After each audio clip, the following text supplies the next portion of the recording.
Yamandú tiró un par de huesos, la jauría enloqueció y comenzó a morder a integrantes de su misma especie. Ahí están perros blancos y colorados, ¿no? La decisión de ofrecer a Beatriz Argimón la representación de Uruguay en la UNESCO y a Carolina H. la embajada en Portugal sorprendió tanto a colorados y blancos como a frente amplistas. Para la derecha, ambas son traidoras, marxistas, leninistas, comunistas, tupamaras y cosas peores por ridículo que suene. Y ya se anunció que no van a votar la veña de H. La de Carolina no necesita veña, aunque Yamandú envió la propuesta junto con otras 10 nominaciones. Y la de Carolina, bueno, requiere una mayoría simple. En el Senado ya tenemos 16 votos, tampoco es un problema. Pero no es fácil explicar esta decisión de Yamandú, que se suma a un exceso de coqueteos con la derecha. En este caso, bien, vamos a tratar de explicar si esto es una jugada.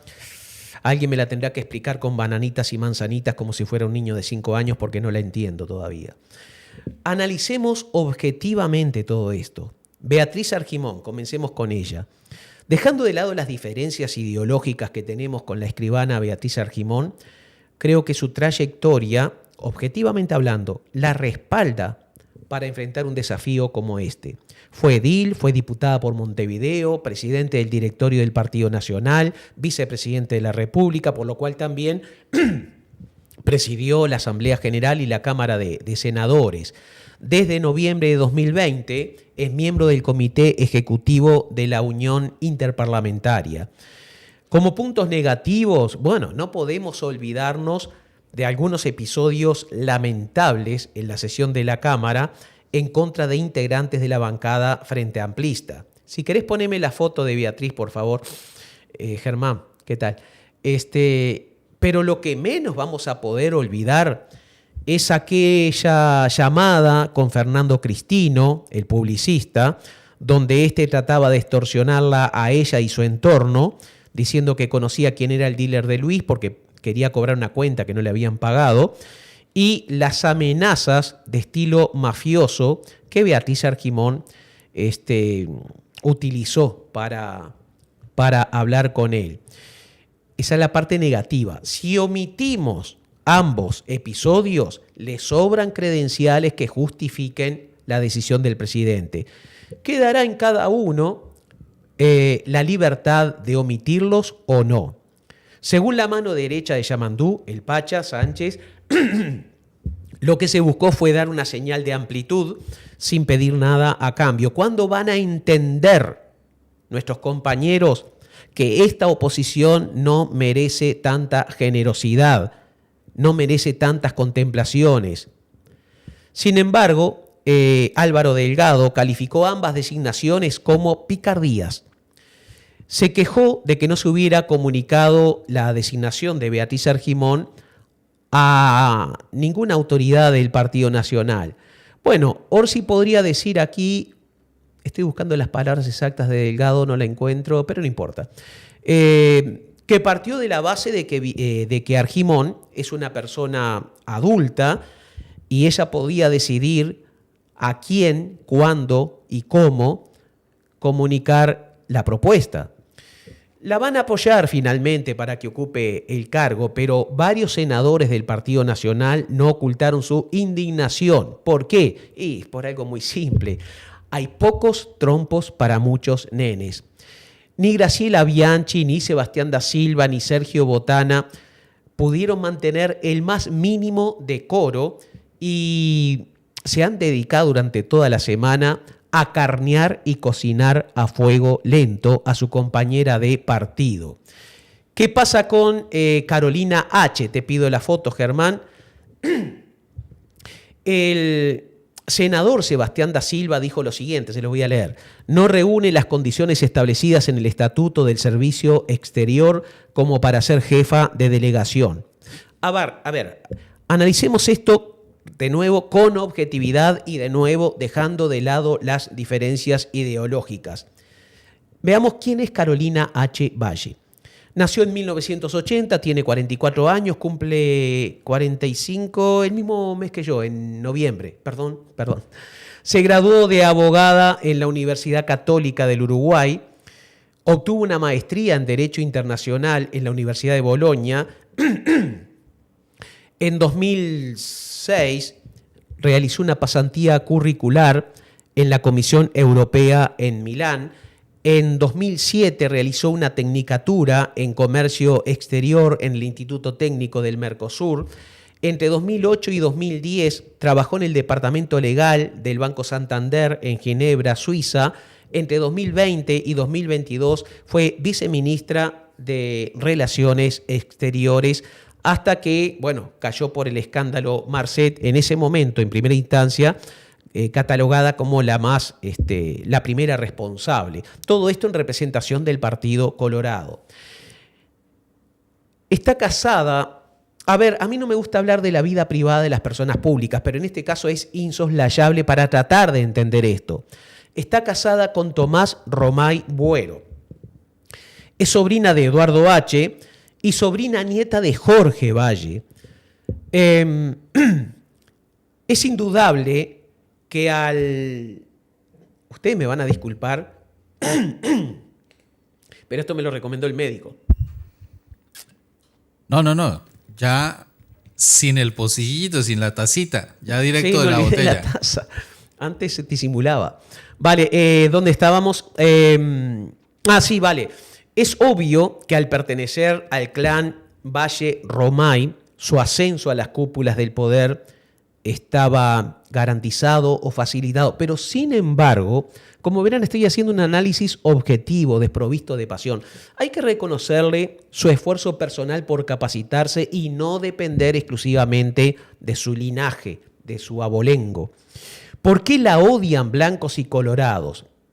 El Comité Ejecutivo del Partido Colorado le pidió al presidente Orsi que reviera su situación y se abstuviera de remitir la venia correspondiente para la designación de Carolina H. para la Embajada de Portugal. De nuevo, el senador Sebastián da Silva dijo: H. en su actuación pública no tuvo discernimiento en temas importantes. Después actuó con secretismo. Recuerden esta frase: actuó con secretismo y espió a sus superiores durante semanas para favorecerse. Cierro comillas. En cuanto a Álvaro Delgado, se refirió a ella como una persona que está hoy en un proceso judicial, lo digo literalmente, que tuvo situaciones bien complejas, fue denunciada por el propio Frente Amplio e hizo grabaciones a sus propios jerarcas.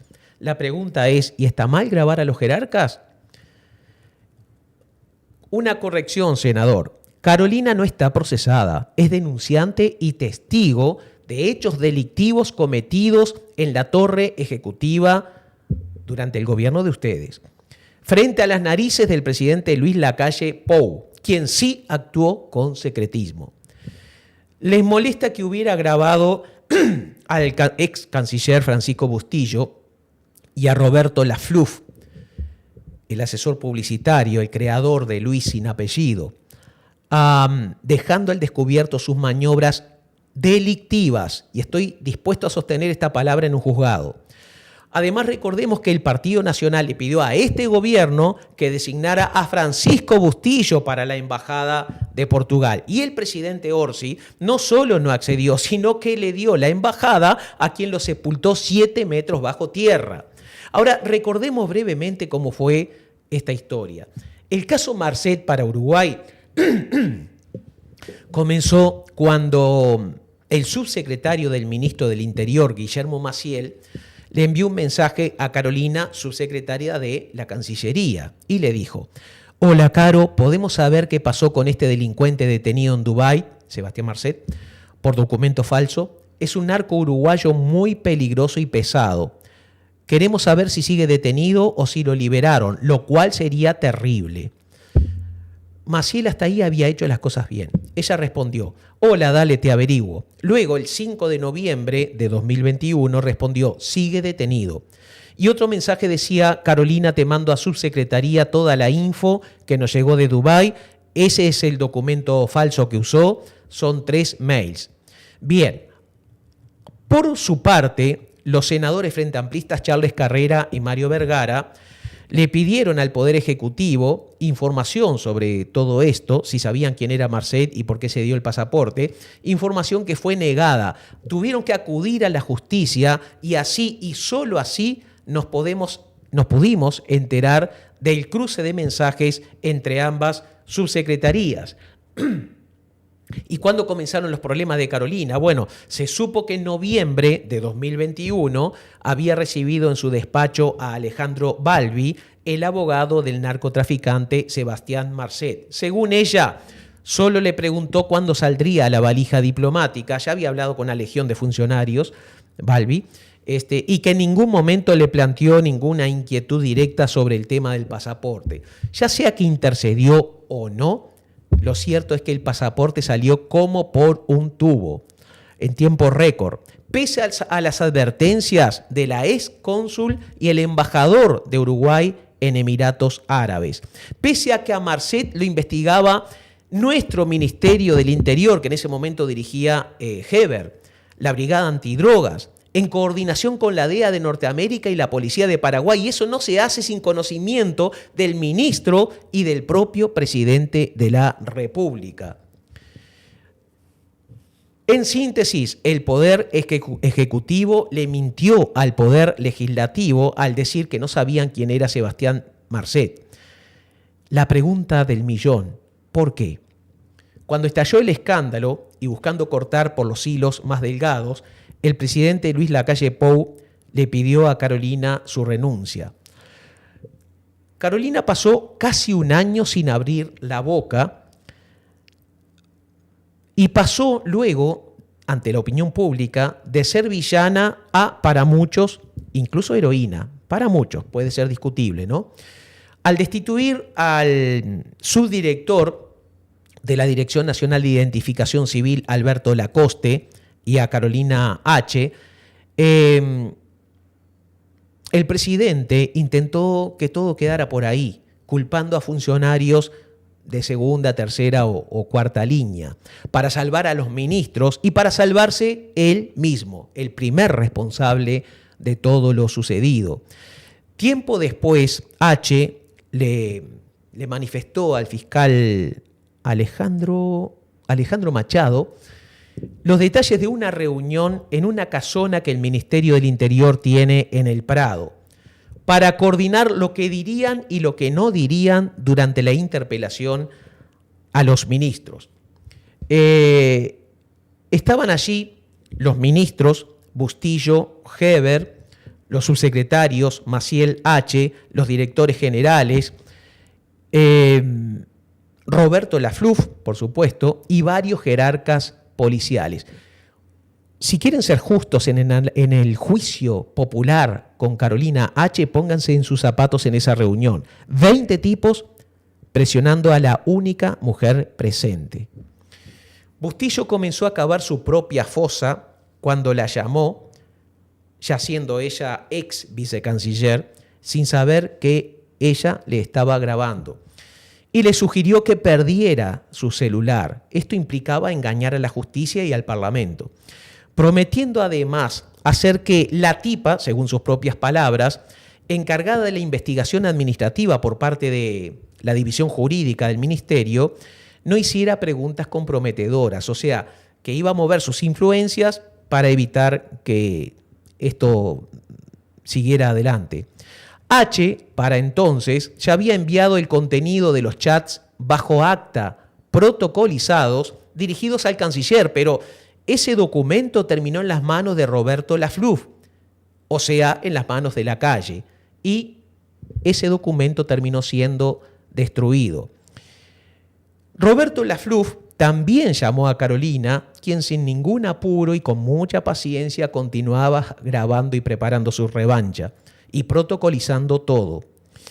El presidente, les voy a leer lo que les dijo en ese momento. Vale la pena recordarlo.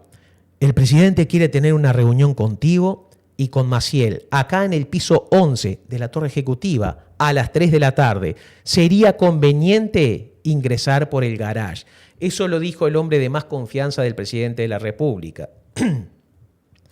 El dueño de la agencia presionó a H para que eliminaran los mensajes de sus celulares, protocolizando solo el resto del contenido. Al día siguiente, H le manifestó que no estaba dispuesta a cometer un delito. Desconcertado por esta negativa, la FLUF le dijo que debía consultar al presidente. Y lo tendría muy cerquita porque a los pocos minutos la llamó de nuevo y le dijo: el presidente dice que dejes todo como está y lleves de nuevo la documentación a la Cancillería. Y H preguntó: ¿por qué enviarla de nuevo? El acta no está más, yo la destruí. Bueno, a confesión de parte, relevo de pruebas. En la reunión donde se intentó convencerla de cometer un delito, que es obstrucción a la justicia, entre muchas otras cosas, la destrucción de documento público y tal, el presidente hizo acto de presencia.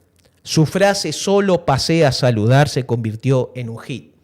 Un año después, el presidente estaba en Estados Unidos, alguien lo llamó y le comentó que después de un largo silencio, la venganza de Carolina, respaldada por su abogado, el fiscal general Jorge Díaz, había comenzado. Y todo estaba saliendo a luz. El primer día de noviembre de 2023, tras darse a conocer el contenido de lo que había dicho por teléfono, Bustillo, el canciller, renunció. El presidente regresó el sábado siguiente a Uruguay y aceptó las renuncias de Heber, Bustillo, la FLUF, Maciel ya estaba. Si el presidente, atentos con esto, si el presidente no estaba al tanto de las conductas delictivas de sus subordinados, no tendría que haber aceptado las renuncias. Si yo fuera el presidente, los destituyo y los paso a la justicia de inmediato porque actuaron en mi nombre, me enchastraron a mí en actitudes delictivas. Como no lo hizo, yo estoy absolutamente convencido de que el expresidente de la República, Luis Lacalle Pou, siempre estuvo al tanto del más mínimo detalle durante el escándalo del caso Marcet. En cuanto a Roberto Lafluf, bueno, ¿qué le importaba? Ya estaba salvado económicamente. En Paraguay vendió sus servicios a las empresas del corruptísimo Horacio Cartes y en Uruguay el Banco República le hizo 3 compras directas a su empresa Avisa Sociedad Anónima. ¿Qué tiene esto de malo? Bueno, que era la agencia de publicidad de microfinanzas del mismo banco. O sea, que esta empresa estaba a ambos lados del mostrador, aquello que tanto criticaba a Luis Lacalle Pou y que prometió que no ocurriría durante su gobierno. En cuanto a Guillermo Maciel, menos de un mes después de la decapitación pública y colectiva, falsa decapitación, fue contratado, fue premiado con un cargo como asesor dentro de la vicepresidencia de ANCAP. Menos de un mes. Heber volvió a su banca en el Senado, también salvado económicamente, y ahora es candidato para presidir al honorable Partido Nacional. Quizá Carolina tendría que haber denunciado antes todas estas irregularidades. Yo estoy haciendo un esfuerzo por ponerme en sus zapatos.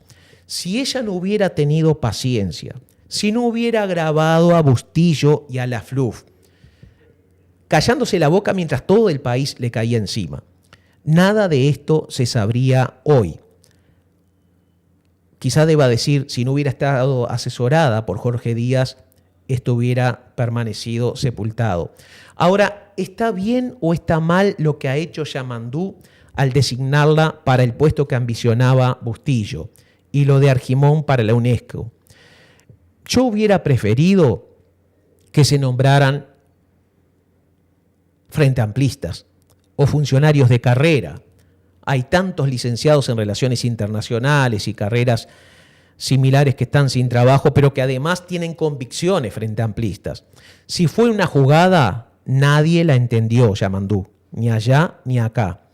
Lo que sí sé es que ahora, si cedes a las presiones del Partido Nacional, o sea, ahora que esto ya está hecho, la designación, si cedes a las presiones del Partido Colorado y del Partido Nacional y retiras los nombramientos, vas a perder autoridad, vas a demostrar una gran debilidad y falta de liderazgo. Yamandú, ya es hora de decirle a los derechistas que se dejen de fastidiar y que si quieren gobernar, que ganen las elecciones en el año 2029. Te esperamos, presidente. Yo sé que estas palabras molestan, y molestan por algo muy sencillo.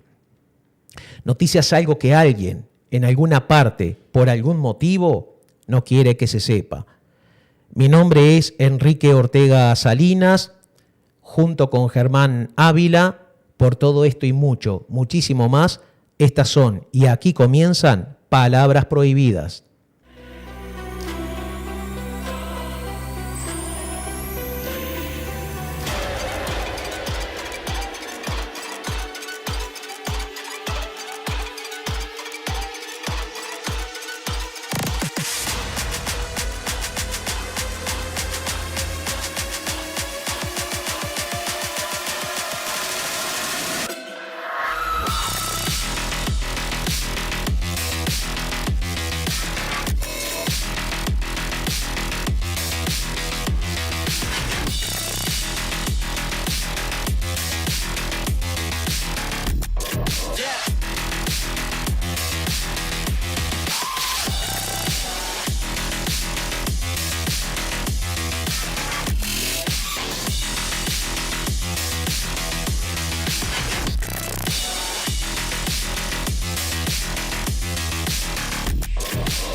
Buenas noches, días, tardes, mañanas, a quienes nos ven en tierras orientales y fuera de ellas. Espero que hayan tenido una semana espectacular, así como ha sido la nuestra en esta búsqueda de información, en esta búsqueda de espacios, en esta búsqueda de aquellas grietas que se abren en ese sistema informativo que inunda y que no permite que la gente vea con claridad. Un saludo desde acá, desde este lado del cristal, en la época de la infoxicación, en el exceso de información, no toda objetiva ni toda bien intencionada. Empezamos como siempre esa sección haciendo una extensión de un caluroso saludo, un caluroso abrazo a aquellos que nos escuchan, nos ven, pidiéndoles que por favor compartan esta información, compartan este programa, que le den like. Aquí están el botoncito de like con el que ustedes de verdad nos echan una gran mano, de verdad permiten que ayudan, más que permitir ayudan a que estas iniciativas, no solamente Palabras Prohibidas, sino también los otros programas de la plataforma de Caras y Caretas Televisión se difundan, se den a conocer y nosotros podamos sobrevivir. Tengan en cuenta que este es un medio privado y que se sostiene fundamentalmente de la pauta, se sostiene fundamentalmente del apoyo de la comunidad. Se sostiene de aquellos y aquellas que quieren echarnos una mano. Así que para este programa, para Pasaron Cosas, para Tarde de Fútbol, empieza esta semana un programa que tengo muchísimas ganas de ver, que se llama Atardecer Naranja. Es un programa centrado en el tema principalmente cultural, con Gustavo Kreiman. Así que les invito, creo que es el 5 de junio que sale. Y entonces, bueno, empezamos por ahí. Un saludo a todos ustedes. Aquí me hacen una invitación en la emisión de la semana pasada. Juan Ernesto 8468 me dice: Germán, te paso un dato sobre música uruguaya de 1968. Pancho Viera, Canciones desde el Cuartel. Hay muy pocos datos en internet. Si no lo conoces, te invito a que la escuches. Juan, hermano, te lo agradezco. Esta data me encanta, me sirve mucho. Voy a ponérmele. Tal vez no sea pronto que salga, pero sí seguro que lo voy a tener en cuenta, porque voy a tomar esta recomendación como como el programa que voy a hacer sobre, o por lo menos la sección del programa que voy a hacer sobre la música del Uruguay. Y finalmente, antes de entrar en materia, que una materia que será muy corta porque el tiempo es tirano y hoy es más tirano que siempre, quiero invitarles, voy a aprovechar aquí con la anuencia de mi amigo Enrique, a un chivo personal. Quiero invitarles a que vean esto que es mi canal particular, que es Gato Negro, historias dibujadas, y yo aquí en este canal, como ustedes están viendo en pantalla, cuento historias mientras voy haciendo dibujitos. Era una cosa que quería hacer para este programa, sigo queriendo hacerlo, pero desafortunadamente el despliegue técnico que requiere esto es bastante más grueso del que podemos nosotros desarrollar. Acá yo estoy contando la historia del narcotráfico en Colombia. Este canal tiene varios videos. Este es un video que dura más o menos unos 13, 14 minutos, que cuenta la historia del narcotráfico en Colombia. Y la perspectiva es con la idea de un poco derribar la narrativa que se generó posterior al surgimiento de las series, principalmente de las grandes plataformas, donde se ha generado una narrativa completamente equivocada de la historia de Colombia y donde esa realidad ficcionada ha estado de alguna forma en el imaginario de la gente, principalmente que no es colombiana, evidentemente, reemplazando la realidad histórica. Así que les invito a que se den una vuelta por allá, que se suscriban, a que también me apoyen, a que bueno, etcétera, etcétera, etcétera, porque ustedes saben que producir este tipo de cosas es duro, duro, duro. Pero bueno, entremos en materia. Vamos a hablar, aquí ustedes están viendo las imágenes de un documental que se llama La Revolución no será transmitida. Y este documental narra, este fue un documental de 2003 a partir de una productora neerlandesa e irlandesa, un documental producido por David Power que dirige Kim Bartley y Donasha O'Brien. Este documental tenía como intención hacer como el cubrimiento de la cotidianidad del gobierno venezolano en el año 2002. Finales del 2001 e inicios del 2002 empiezan a entablarse los contactos para participar como de ese proceso que se estaba desarrollando a partir de la elección de 1999 de Hugo Chávez. Bueno, les cuento que en ese momento, estando en el desarrollo del documental, se dan los hechos del 11 de abril del 2002 en Venezuela, donde Hugo Chávez es derrocado por un grupo que lo cerca, lo secuestra y se lo lleva, y restableciendo, digamos, de alguna forma un gobierno del corte que venía hasta 1999. No quiero contarles más, yo quiero que ustedes vean el documental. Yo sé que hay mucha gente que ya lo había visto, pero quiero que lo vean, Creo que este documental es un documento histórico que es muy importante porque el tema de Venezuela sigue estando vigente. Creo que nos ayuda a comprender mucho el fenómeno de lo que ocurre en Venezuela, porque, bueno, será un tema que tal vez tratemos en otro momento con mayor amplitud seguramente, pero esto que está ocurriendo acá alrededor de medir la política internacional de cualquier persona, incluso no solamente de entidades políticas, sino de cualquier ser humano, por si califica como dictadura o no a Venezuela, dándole de alguna forma respuestas simples a asuntos complejos, creo que es una cosa que vale la pena tener en cuenta. Así que este es un documental que los invito a ver, y como parte de este proceso quiero invitarlos a escuchar una canción de un muchacho que se llama Sandino Primera. Hace 2 programas hablamos de Ali Primera y ustedes se acuerdan que yo les contaba que él tuvo varios hijos, dentro de los cuales están algunos que se dedicaron a la música, dentro de esos Servando y Florentino, que decidieron hacer música comercial y bueno, están en su derecho. Pero Sandino, este muchacho ha mostrado un fuertísimo compromiso con el proceso bolivariano, con el proceso revolucionario en Venezuela. No es fácil, no ha sido fácil para él, no ha sido fácil para nadie de los que están ahí, digamos, como en esa primera línea ideológica y cultural defendiendo el proceso de Venezuela. Y él hace una canción que se llama La Alborada Guiando. Esta canción fue cedida por él, los derechos de esta canción, yo les cuento que fueron cedidos por él para que los utilizáramos en uno de los programas de la plataforma de Caras y Caretas Televisión, que es Macondo. Si ustedes ven Macondo, se van a dar cuenta que al principio y en los cortes, la salida y entrada de corte comercial, hay una música que suena, que es esta, de Sandino Primera, una canción que se llama La Alborada Guiando, y es la canción con la que los quiero dejar y las quiero dejar que la escuchen. Vamos a dejarla completa. Este es un concierto que dio Sandino Primera en uno de los barrios, si no estoy mal, en el Petare, uno de los barrios de Caracas. Así que les dejo esta canción para que la escuchen y la semana que viene volvemos a conversar sobre música y ahorita nos vemos y nos oímos en el ranking de tweets.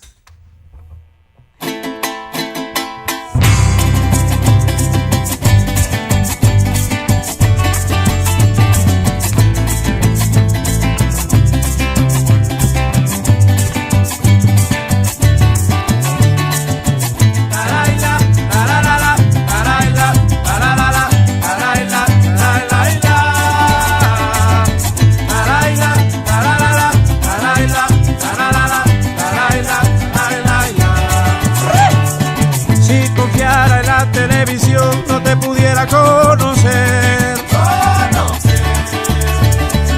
porque en ella nunca pude ver al Ayaman Namunam que bailar. Le agradezco tanto a mi pueblo por resistir, con el cumaco de su pecho y su agitado latín.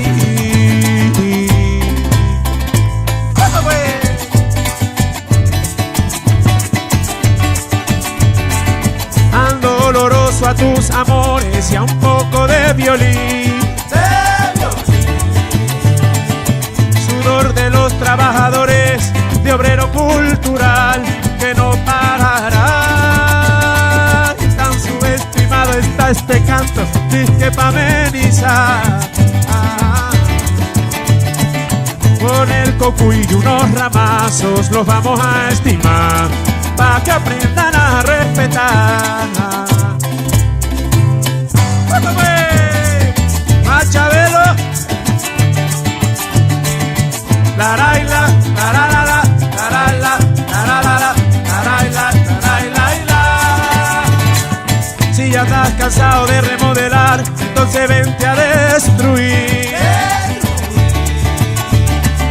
Ya se agotará ese reformismo y vamos a construir. Hay que aclarar bien el camino para acabar la confusión. Esa etiqueta conformista no es lo que aspiro yo, no es lo que aspiramos, no. La alborada guiando esta canción,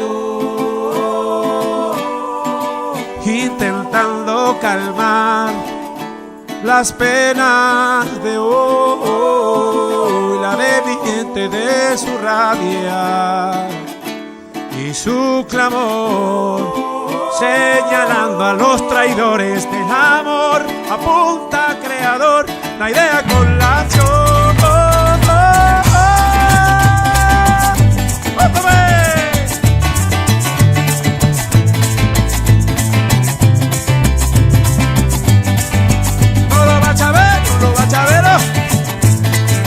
La alborada guiando esta canción, la canción.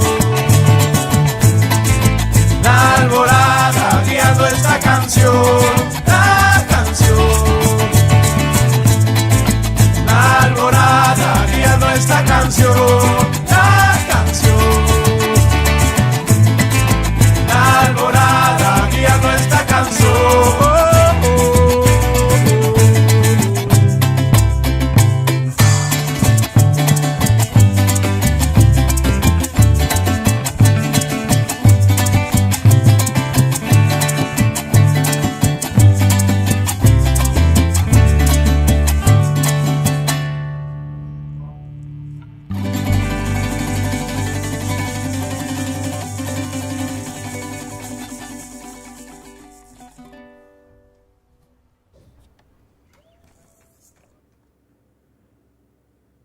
En Minas de Corrales, el popular Tice, el alcalde allí en Rivera, Minas de Corrales, cayó.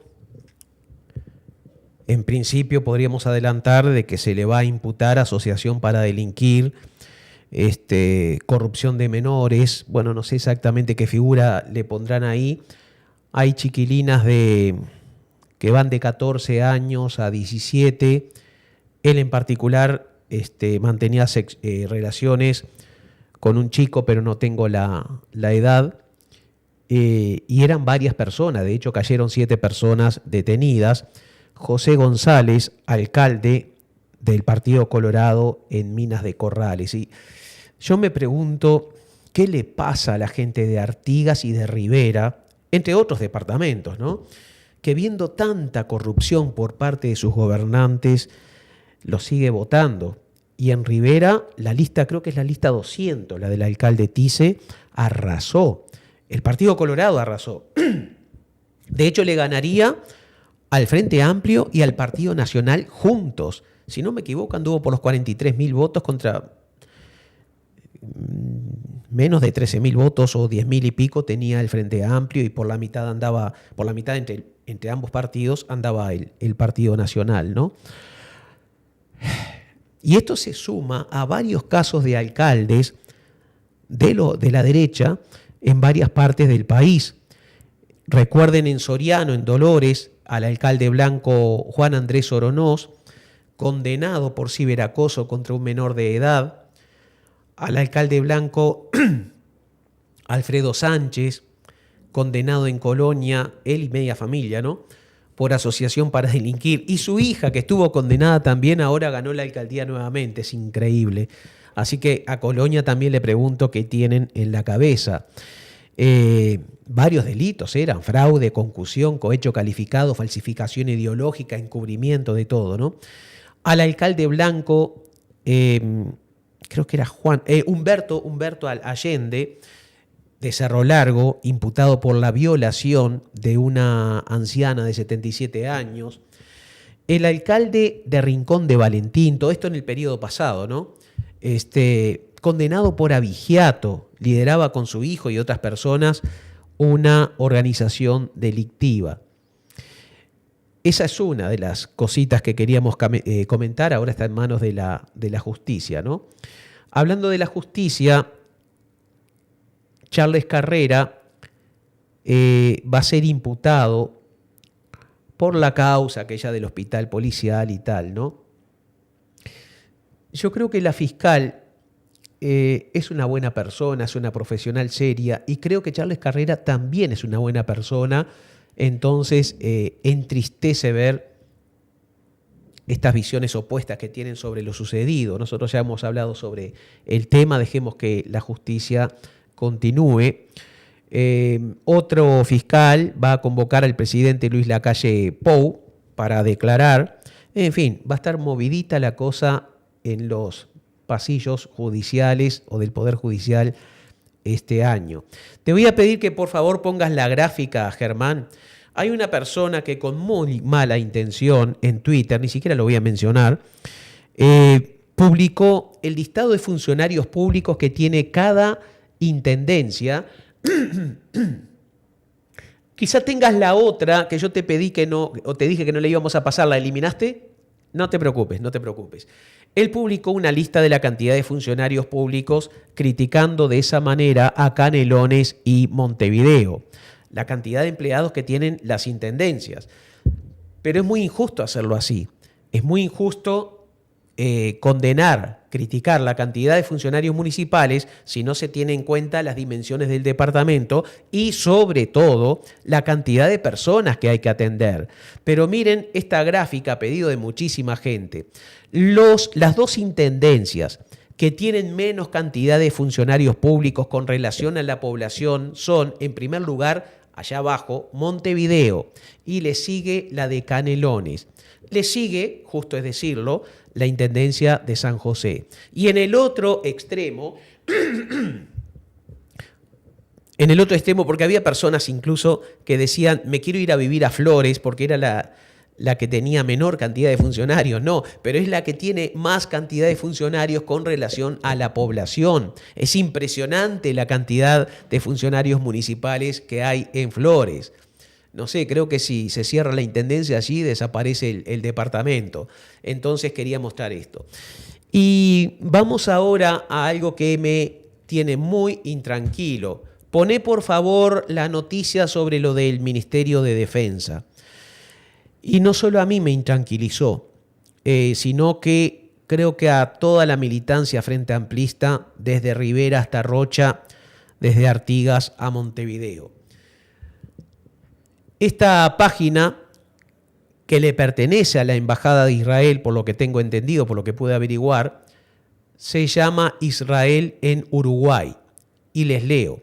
La embajada, me van a disculpar si no lo leo correctamente, Mijal Herskovitz se reunió con la ministra de Defensa, Sandra Lasso, para dialogar sobre temas de cooperación bilateral. Ambas destacaron las excelentes relaciones entre Israel y Uruguay, destacando la continua colaboración conjunta en materia de seguridad y defensa. Poneme la imagen del Che para ilustrar lo que voy a decir. Si la tienes por ahí. Creo que no te la... ahí está. Porque eso refleja cómo me cayó la noticia. Pero no nos dejemos llevar por los impulsos. A ver, hoy tuve una conversación muy amable, muy cordial con el secretario de la ministra de Defensa. Claro, invitarla sobre la hora, aunque ella quisiera venir al programa, era difícil que se pudiera concretar una entrevista, pero queremos escuchar sus explicaciones. La ministra también respondió de manera muy gentil y no descarta que podemos planificar para el martes de la semana que viene una reunión. Con los elementos que tengo, que me falta escuchar la otra campana, porque en la Facultad de Derecho si algo aprendí fue que siempre tenés que escuchar las dos campanas. La conclusión primaria, y que me disculpe Sandra Lasso si me equivoco, es la conclusión primaria, con estos elementos que tengo por la mitad, ¿bien? En primer lugar, yo estoy muy contento de que Yamandú hubiera designado ministra de Defensa, porque ha demostrado, hasta este episodio, dejándolo aparte, autoridad, inteligencia, capacidad, ¿bien? La he aplaudido por 2 o 3 decisiones que se hicieron públicas sobre temas que ahora no vienen al caso.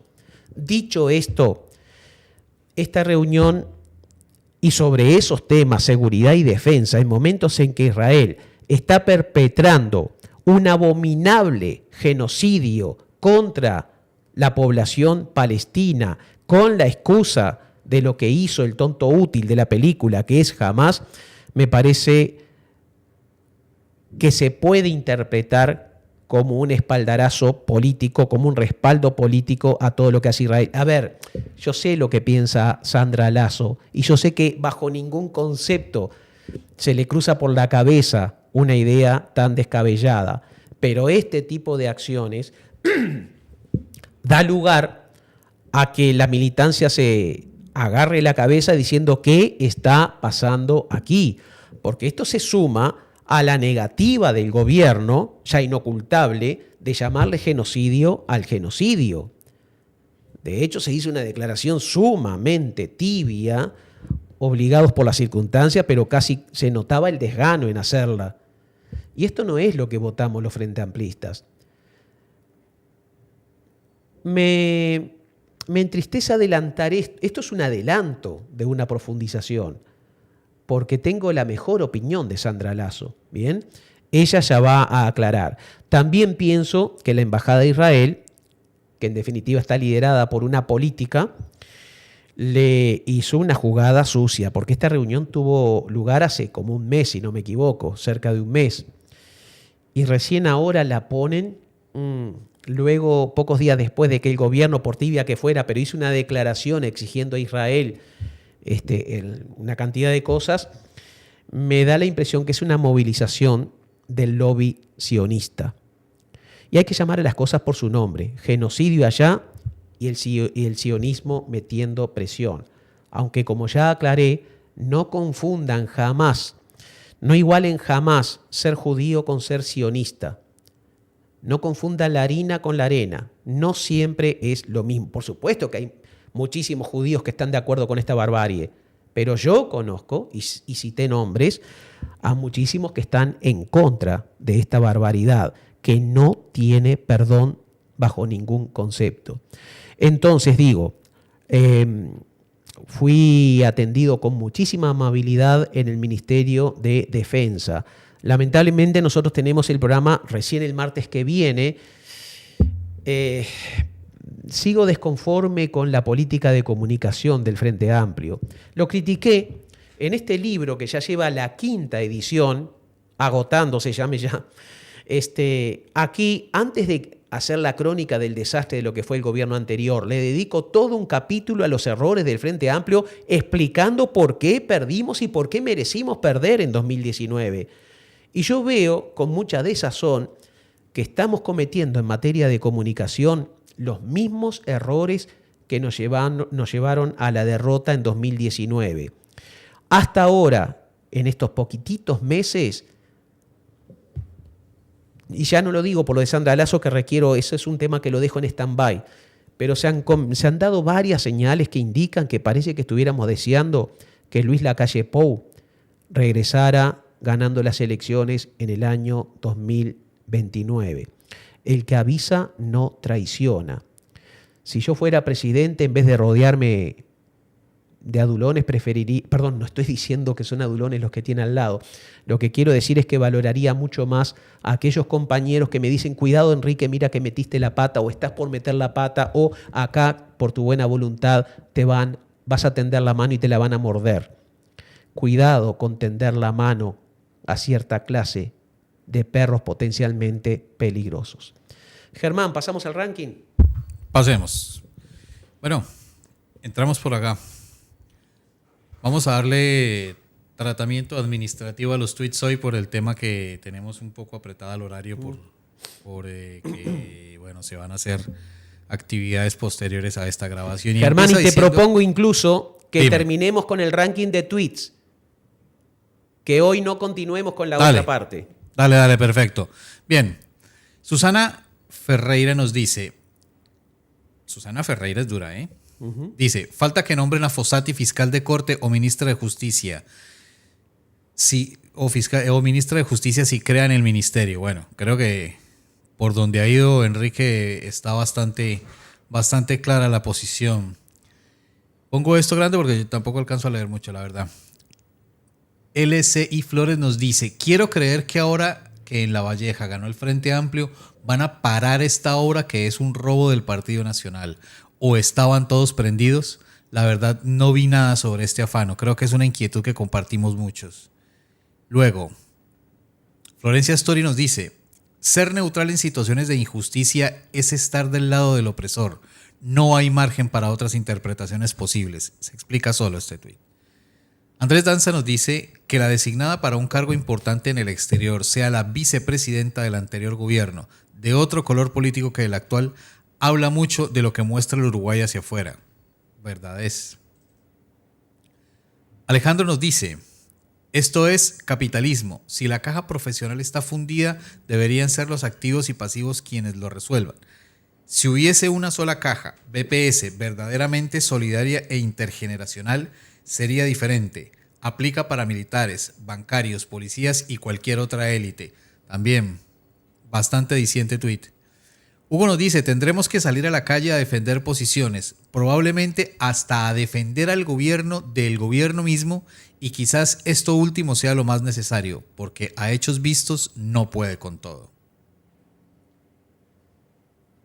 Bueno, y qué decir, triste pero cierto en Uruguay. ¿Dónde está la izquierda?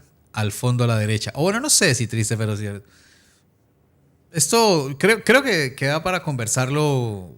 Creo que da para conversarlo. O sea, hay un debate abierto. Indiscutiblemente hay un debate abierto. No sé si esto sea lo que haya que dar como una conclusión. El payaso jacobino nos dice, los tecnócratas nos decían que el Estado no podía hacerse cargo de la jubilación a los 60 años de trabajadores que se jubilan con 2 mangos. Pero ahora les parece justo que el Estado y el ciudadano común sí pongan para la jubilación mucho mayor de los profesionales. Ok. El gobierno anterior fundió al Instituto de Colonización, no le transfirió 104 millones de dólares que se habían habilitado. Nuestro gobierno ya pagó 18 millones de dólares que se debían de compras realizadas y no ejecutadas en el periodo pasado. ¿Y van? Es decir, ¿y cuántas irán? Guillermo Lamole nos dice, podré putear 1000 veces al Frente Amplio y lo seguiré haciendo, pero ningún gobierno se aproxima a las canalladas que hizo la coalición durante su mandato y especialmente las posteriores al balotaje, empeñando al país de una forma pornográfica. Sí, aquí sí suscribo totalmente. Estamos poniendo en una balanza como con el mismo peso hechos políticos e incluso judiciales completamente distintos. No hay que decirlo. Y finalmente, Arabella nos dice: para que los trabajadores no profesionales se puedan jubilar a los 60 años no hay plata, pero para salvar la caja de profesionales sí. El odio al pobre es enorme. A mí se me caería la cara de la vergüenza si fuera uno de los que no votó el plebiscito a la seguridad social. Bueno, esperemos que comprendan que todo lo que hemos dicho y sobre todo las críticas a nuestro gobierno no es para mal de nadie, es por el bien de todos. Se avecina una lucha que tenemos que darla con inteligencia y con fraternidad. Una lucha para asegurarnos de que el gobierno que votamos profundice un camino hacia la izquierda. Con más delicadeza no lo puedo decir.